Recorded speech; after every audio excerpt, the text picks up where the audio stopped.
Vicky Pryce. She's on the board at the Centre for Economics and Business Research, and she joins us now from London. Thank you so much for joining us on the program.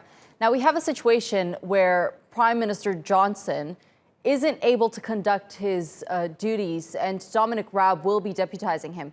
What does this mean for the UK? For the moment, I think everything goes on as normal. As you probably are aware, that the way that the Prime Minister has set things up is that there are 4 different committees which are looking at different aspects of the coronavirus issues, and they are carrying on as they were. And for the moment, we have, of course, Dominic Raab, who's taking on some of the roles. I mean, he's not actually necessarily acting as Prime Minister, but he's deputising for Boris Johnson, which means that he will be chairing various meetings. But quite a lot of the decisions, perhaps, that Boris Johnson might have made, which are on top of what those committees are doing, or anything that might require an emergency decision, probably will have to wait.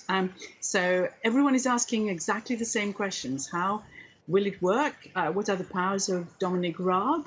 Are they as extensive as people perhaps would like to see? It's unclear at present what would happen if, say, Boris Johnson then on recovery needs to take quite some time off, and whether more powers are then given to Dominic Raab to act as Prime Minister while Boris Johnson is not able to conduct his duties fully. Well, Dominic Raab is hardly the same sort of leader as Prime Minister Boris Johnson is. Do you think that he's up for the task?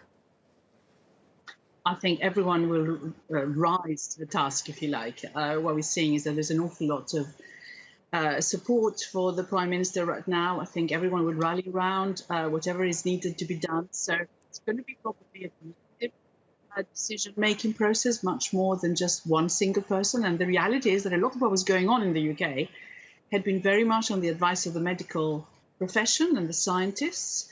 And quite a lot of the decisions that we took, including lockdown and so on, have come as a result of that type of advice. So it's not the Prime Minister who thought that that is necessarily the best course of action, but he did make that decision not on his own, but on advice of the medical science. So we probably will see that continuing rather than any change in those circumstances. So that's how decisions, I think, will be made. The medical professionals. Yeah. Definitely. Well, Vicky, looking at the country currently in a state of lockdown, to have your Prime Minister go into hospital, what effect do you think that this is likely to have on ordinary people during these difficult times? I think the first thing that I think is that it can happen to anyone, so perhaps they will be even more careful.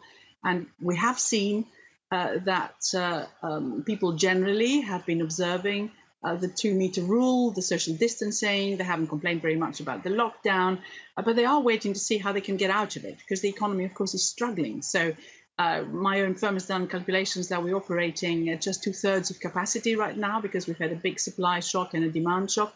I think there is a limit probably to how long people are prepared to go on like this, because, of course, lots of livelihoods are being lost.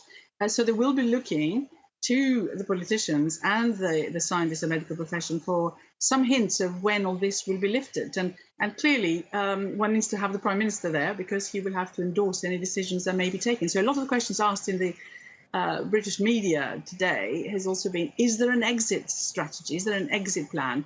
And how we can perhaps gradually go back to normal. And for the moment, there doesn't quite seem to be one, although one apparently is being worked out. That exit strategy requires a Prime Minister to be involved. All right, Vicky Pryce, thank you so much for that insight for us, as always.